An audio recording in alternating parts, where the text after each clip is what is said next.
Hi everyone. In today's tutorial, we will show you how to draw using the Drawing tab in Excel. If you want to annotate spreadsheets, sketch ideas, or use digital ink tools directly in Excel, this tutorial is for you. Now, on our Microsoft Excel dashboard, the first thing we need to do is insert the pens. To do this, we go to File and then click Options. A pop-up window will appear.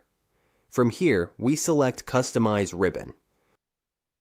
Once we are in Customize Ribbon, we click on Popular Commands and change it to All Tabs. This makes it easier to find what we are looking for. Next, we scroll down until we find Ink Tools.